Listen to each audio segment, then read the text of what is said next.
오늘 하나님께서 우리에게 주시는 말씀은 신약성경 마태복음 5장 10절에서 12절까지의 말씀입니다. 신약 5쪽입니다.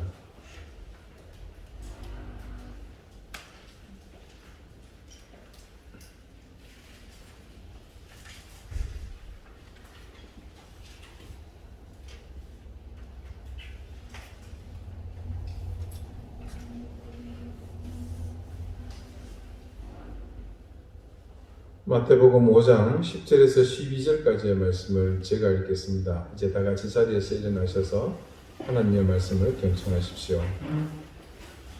의를 위하여 박해를 받은 자는 복이 있나니 천국이 그들의 것임이라. 나로 말미암아 너희를 욕하고 박해하고 거짓으로 너희를 거슬러 모든 악한 말을 할 때에는 너희에게 복이 있나니 기뻐하고 즐거워하라. 하늘에서 너희의 상이 큼이라. 너희 전에 있던 선지자들도 이같이 박해하였느니라. 아멘. 자리에 앉으시기 바랍니다. 하나님께서 이 말씀으로 우리에게 은혜 주시기를 원합니다.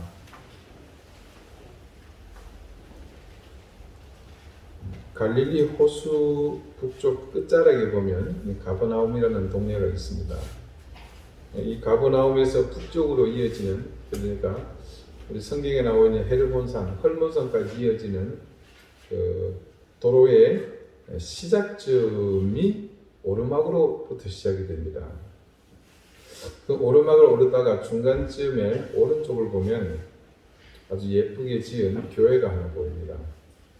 그 교회가 바로 산상수훈의 말씀을 주님께서 전하신 장소로 알려진 곳에 세운 이른바 팔복교회입니다.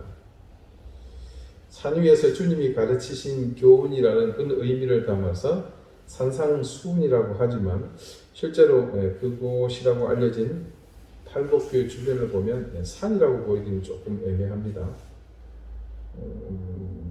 그곳은 그냥 이렇게 비탈진 곳이다 이렇게 보는 게 정확할 겁니다. 그래서 누가복음은 이 부분에 있어서 산상수훈이라 하지 않고 평지설교다 이런 표현을 합니다.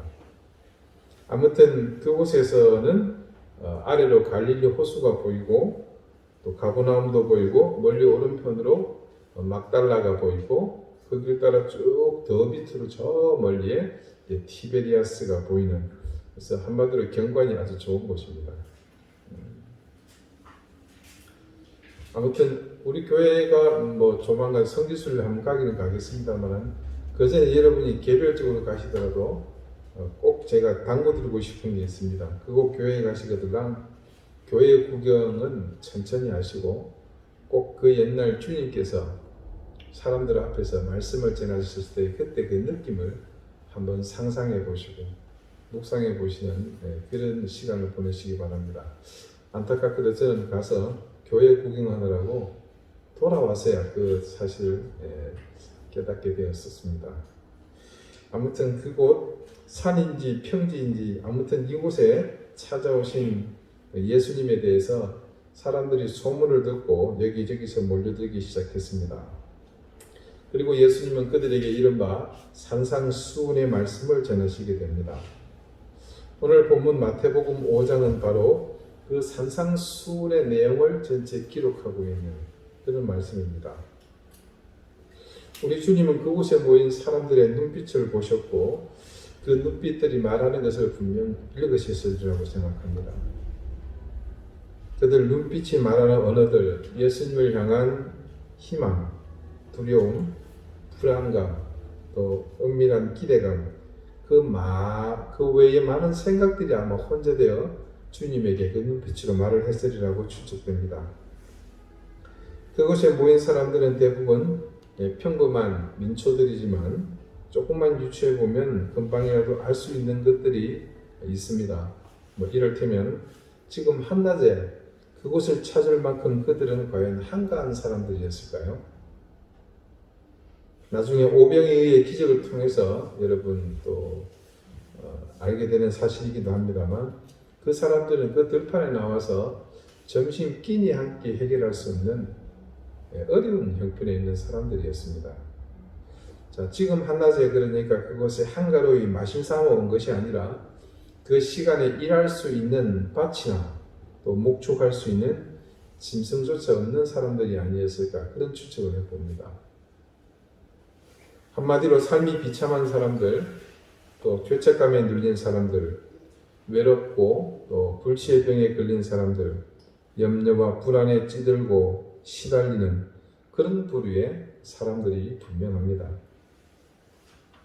예수님을 바라보는 그들의 알듯 모를 듯한 그 눈빛, 그분은 메시아이셨기 때문에 또 하나님이셨기 때문에 그들의 심령 가운데 있는 생각들을 분명 헤아리셨다고 볼 수 있습니다. 여러분, 대개 비참한 인생을 사는 사람들은 한 곳에 잘 모이지 않습니다. 보통 고생과 슬픔은 사람을 당당하게 만들기보다는 피하게 만들죠. 슬그머니 도망쳐 숨어버리고 주눅들게 만드는 것이 일반 상식입니다. 여러분 한번 생각해 봅시다. 갑자기 병원 또 정신질환을 앓고 있는 정신병원의 환자들이 밖에 물러나와서 자기들끼리 삼삼오오 모여있다고 생각해 보십시오.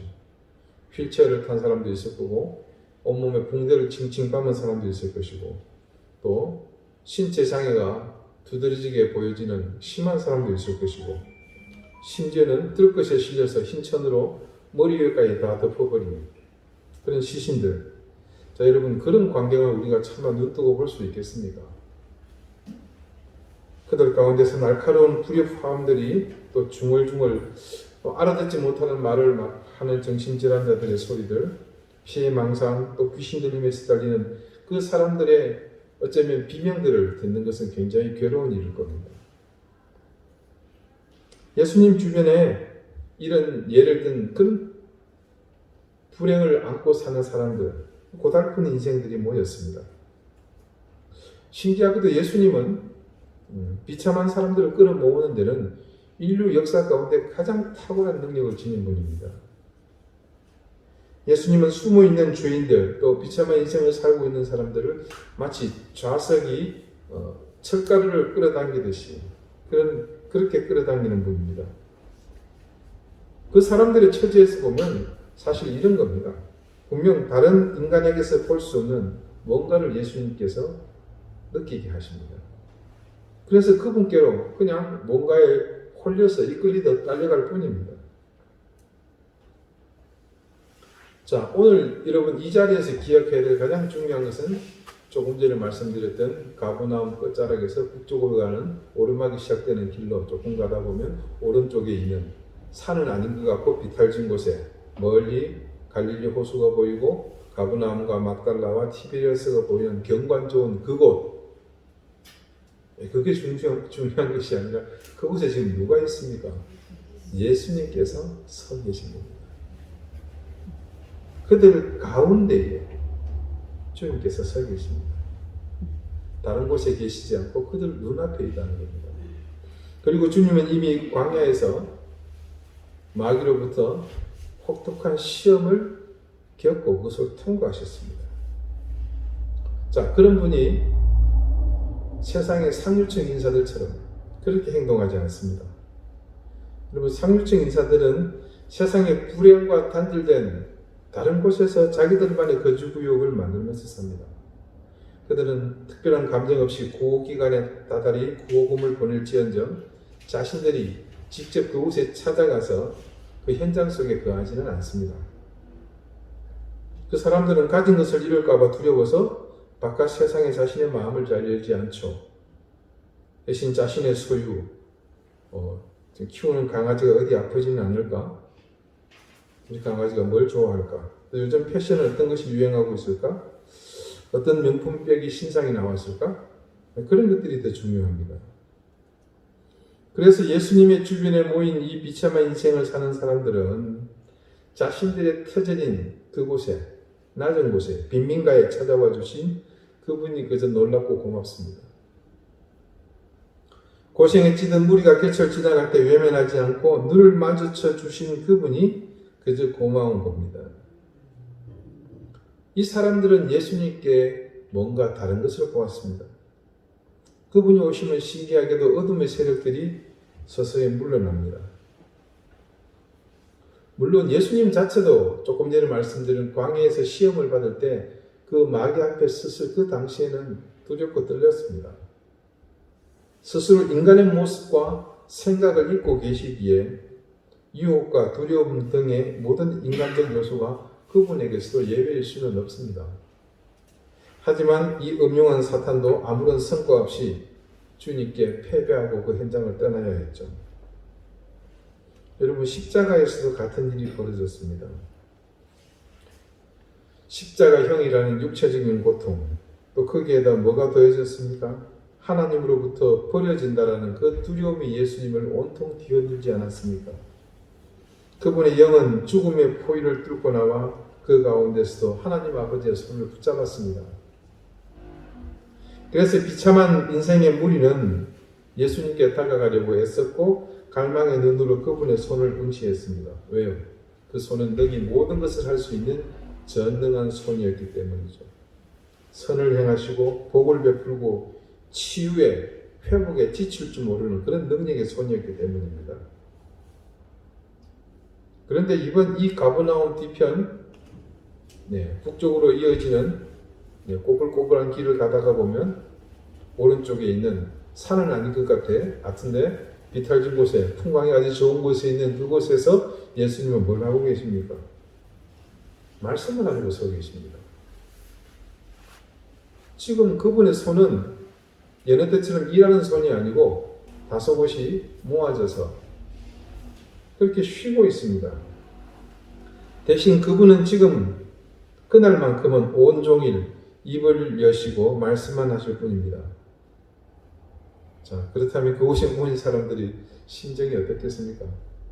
조금 실망스럽지 않았겠습니까? 그들은 실제적 도움을 기대하고 왔거든요. 차라리 예수님이 자신들의 줄인 배를 채워주시고 상처를 치유해 주시고 지배하게 따라다니는 생의 무거운 짐을 조금이라도 덜어주시기를 기대했습니다.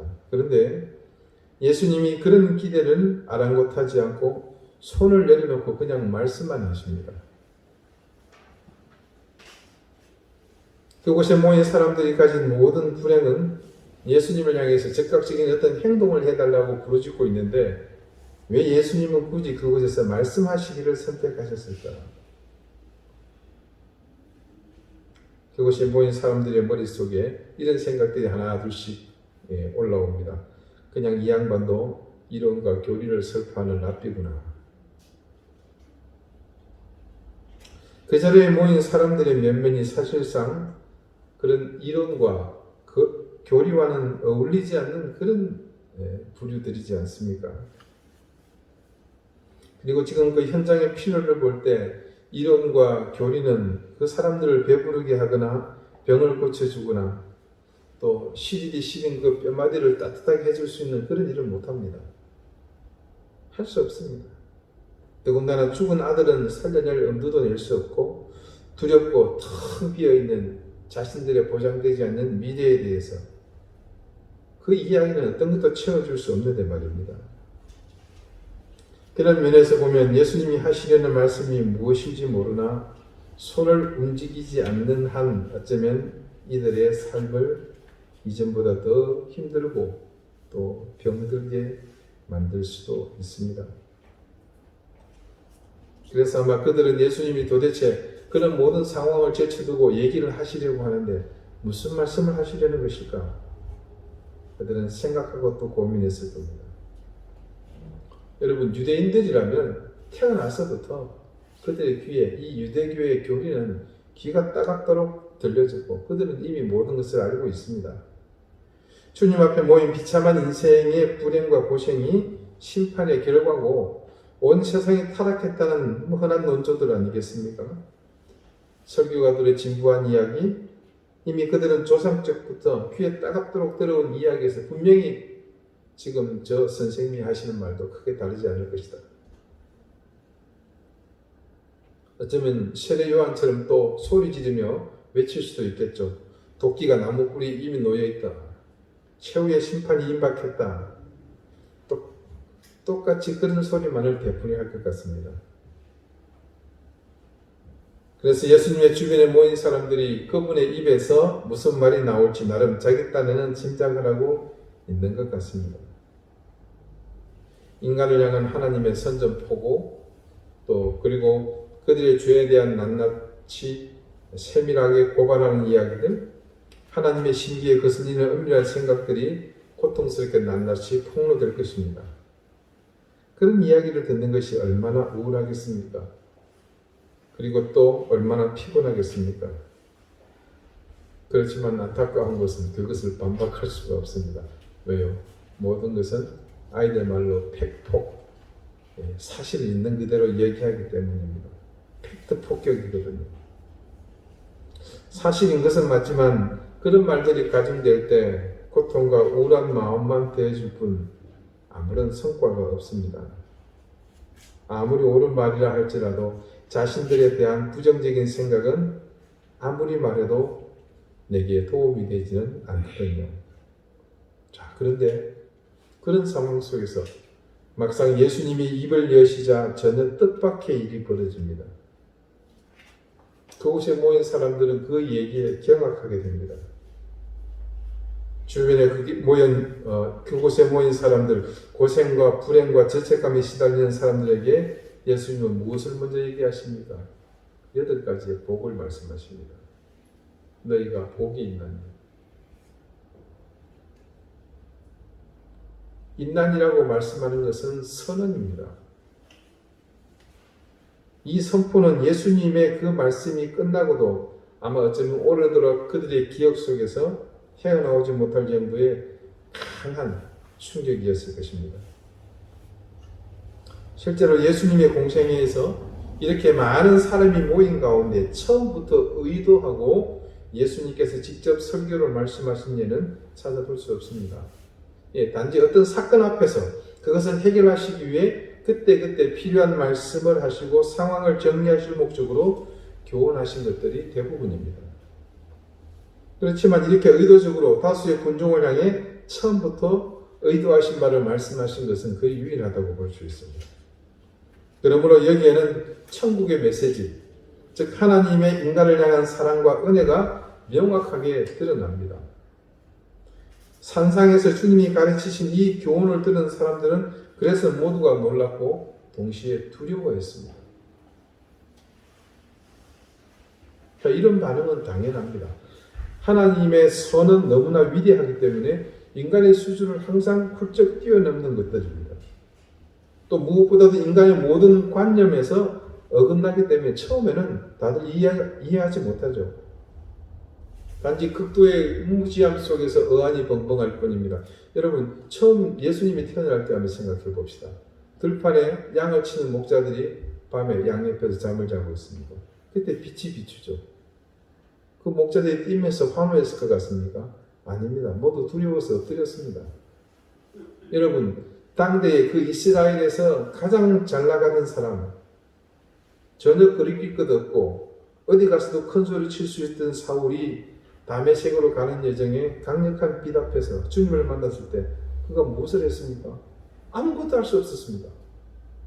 그저 두려움에 엎드려서 주여 누시니까 그렇게 물을 뿐입니다. 자, 그 외에도 수없이 많은 하나님의 현실 앞에서 그와 같은 현상들은 반복되어 나타납니다. 그들을 그렇게 만든 이유가 무엇일 것 같습니까? 네, 대답은 이렇습니다. 그들 모두를 지배하고 있던 마귀 때문이었습니다. 복음서에서 주님께서 회개를 전할 때는 그 모습이 항상 그의 눈물로 목이 메는 모습이었습니다. 주님께서 예루살렘에 입성하셔서 이 예루살렘을 보시고는 특별히 예루살렘 성 건너편 그 감람산에서는 성 전체가 보입니다. 그것을 보시면서 그 도시의 이름이 예루살렘 평화의 도시라는 의미임에도 불구하고 진정한 평화와 관련된 일을 모르는 그 도성을 보면서 눈물을 흘리셨습니다. 주님의 눈물은 단지 주님의 백성이 나락으로 치닫고 있는 모습 때문만은 아니었습니다. 유혹자의 이 마귀의 위력이 또 그 위협이 도사리고 있는 그 성의 실존을 하셨기 때문에 그랬던 겁니다. 여러분, 그것은 비단 그 도성 예루살렘만이 아니었습니다. 그 시대 메시아의 도래를 기다리고 있으나 여전히 순수한 신앙으로 하나님을 바라보지 않고 자신들의 의와 그 의에 기초한 자신들만의 구원자를 기다리고 있던 그런 탓이었던 거죠. 마귀는 정직하고 여러분 반듯하고 도덕적으로 흠이 없는 사람까지도 위협하고 목을 조릅니다. 그래서 자신의 수중에 넣죠. 그럴 경우는 처음에 전혀 알아차리지 못합니다. 그러다가 나중에 깨닫고 보면 자신이 어느새 벼랑 끝에 서 있는 것을 알게 되죠. 2차 세계대전 중 그 2차 세계대전을 일으킨 나치에 의해 지배당하던 독일 교회에 몇 안 되는 기독교 신앙의 양심이었던 분들이 계시죠. 디트리히 본회프 같은 목사님, 또 그 중에 한 분이 헬무트 틸리케 목사님입니다. 그분은 이런 상황에 대해 자신의 조국의 모습을 빗대어서 이렇게 말합니다. 독일의 어두운 세력에 맞서야 했던 끔찍한 12년, 그 세월의 섬뜩한 비밀이 그와 같다. 그 시기에 마귀는 모든 술수와 위장의 대가임을 입증했다.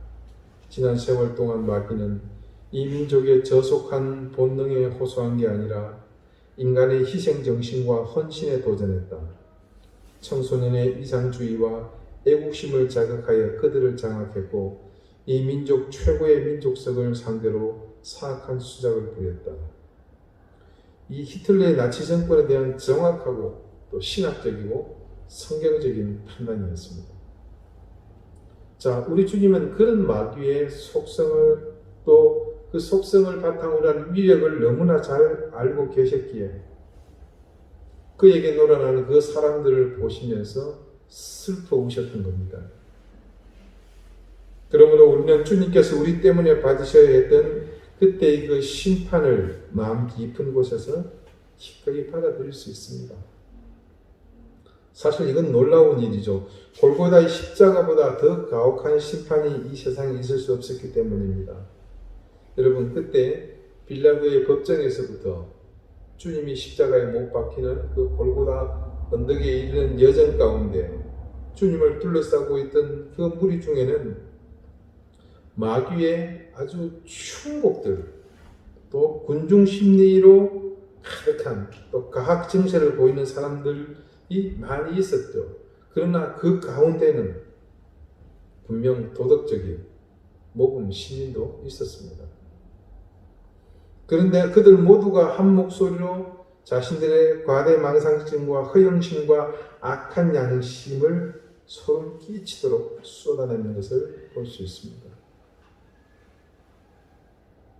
그 자리에 있었던 사람들은 예수님을 십자가에 못 박게 한, 그래서 비난받고 정죄받아야 할 범인들인 것 같지만 실상은 그렇지가 않았습니다. 그들은 모두가 인류를 대표하여 선발된 그런 대표 주자였을 뿐입니다. 죄는 내가 지었지만 그 죽음의 고통은 주님께서 당하십시오. 이것이 지금 이 순간까지 주님의 고난에 대해 슬퍼하며 애통하면서도 정작 그 내면에 일관되게 주지해온 우리의 마음이지 않습니까? 지독한 모순이지 않습니까? 왜냐하면 우리는 모두가 그 골고다에서의 심판을 아무 거리낌 없이 수용합니다. 정작 고발하셔야 할 분이 그들, 더 정확히는 이 지구상의 모든 자기 자신을 위해 돌아가셨다는 사실을 알기 때문입니다. 그러나 상황은 그렇게 이해될 수 있을지 모르나 진실은 틀립니다. 주님의 그 심판은 바로 우리를 괴롭히고 파멸시킬 세력에 맞서서 사실은 수모를 당하신 것 아닙니까?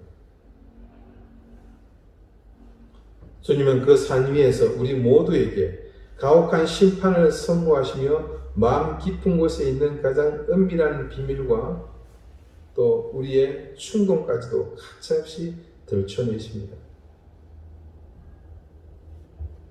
주님의 그런 선고는 여러분 심판입니다. 하지만 그 심판 가운데 심판 앞에 놓여 있는 파멸망이 남은 우리에게 주님께서 뭐라고 말씀하셨습니까? 너희에게 복이 있다. 화 있을진지라고 나무라시지만 그분은 어떻게 하십니까? 천국에는 우리를 아버지의 집으로 초대하지 않습니까? 심판을 말씀하시는 예수님은 죄 많은 인간을 향해 그 주먹을 휘두르면서 쫓아내시는 분이 아니라 그 주먹 대신 팔을 벌리시고 우리를 안아주시는, 그래서 우리에게 복을 주시는 분입니다. 그러기 위해서 그분이 그 수모와 죽음에 이르는 모든 과정을 받아내십니다.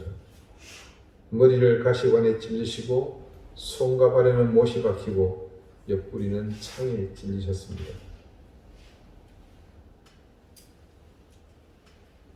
가버나움 끝자락 북쪽으로 이어지는 비탈길 오른편 중간에 있는 그곳에 모인 갈릴리와 인근에서 모이던 모든 사람에게 선포한 천국의 복음은 바로 우리의 죄에 대한 심판이었지만 동시에 그 심판에서부터 우리의 모든 근본에 우리를 억압하고 있는, 우리를 구속하고 있는 마귀의 모든 사슬을 끊어주시는 미래의 시작이 되는 선포였습니다.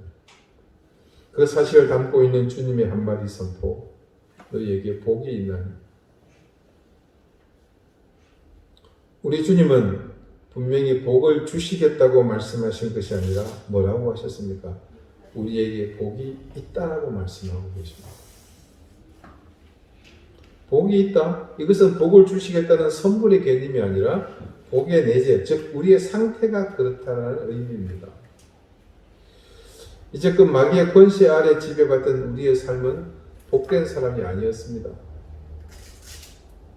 그래서 빈곤과 억압 속에서 살아야 했습니다. 육체적 결함뿐만 아니라 죄의 노예로 하나님의 진노를 피할 수 없는 모습으로 주님이 말씀하고 계시는 그 가버나움 뒤편의 산 위에 그렇게 무리지어 앉아 있습니다. 우리는 복을 받기 원합니다.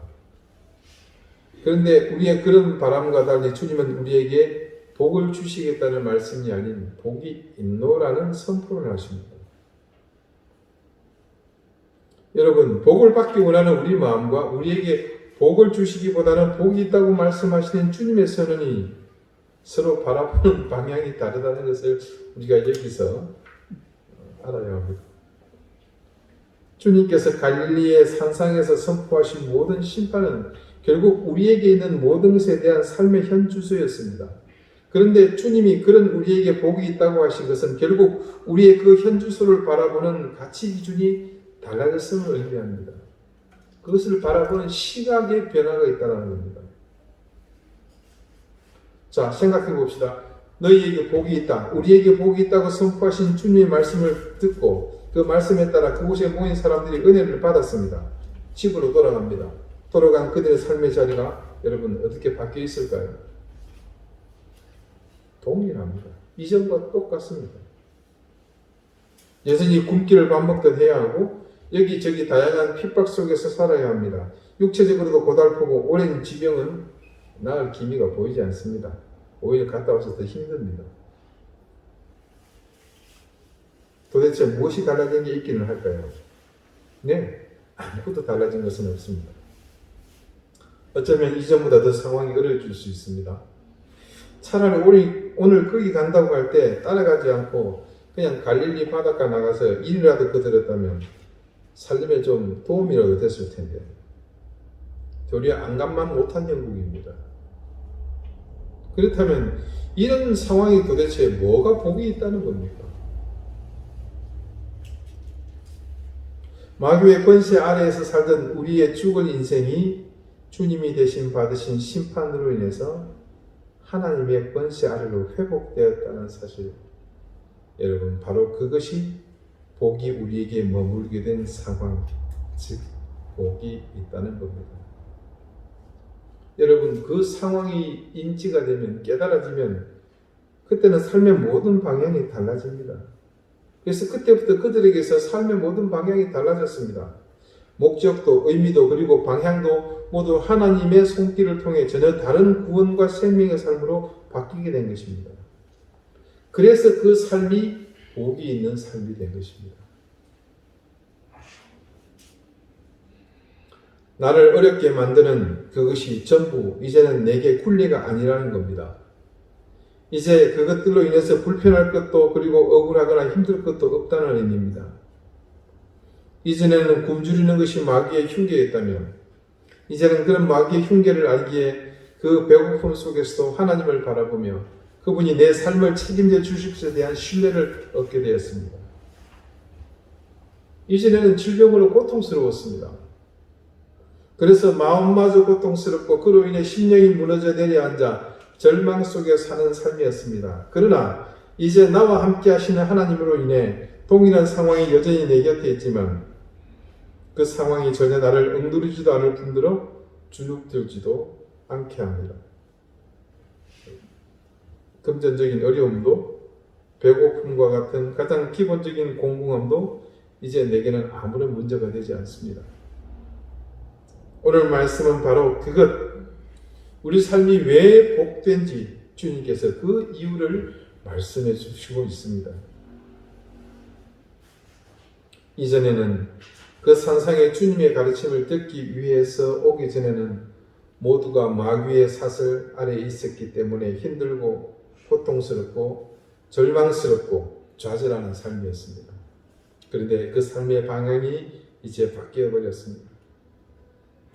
이제 그 사탄에 의해 고통받던 삶이 이제는 그 사탄의 굴레에서 벗어나 그의 공격을 받는 삶으로 바뀌었습니다.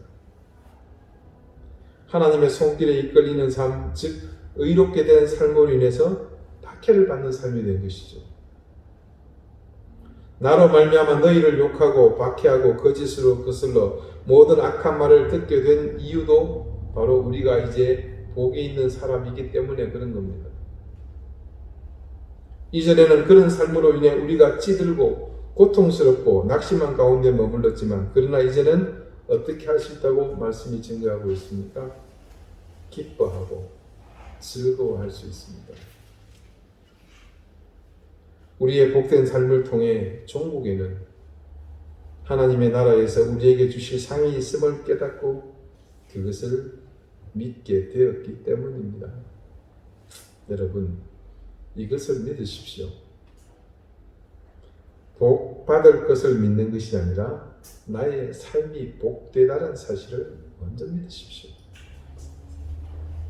우리가 믿어야 할 것은 내가 원하는 무언가를 얻는 것, 그래서 그것을 복을 받는다고 믿는 그 믿음이 아니라 내가 하나님의 자녀가 되어 이미 복된 인생이 되었다는 사실, 즉 내 삶이 복되다는 사실을 믿으시자는 겁니다.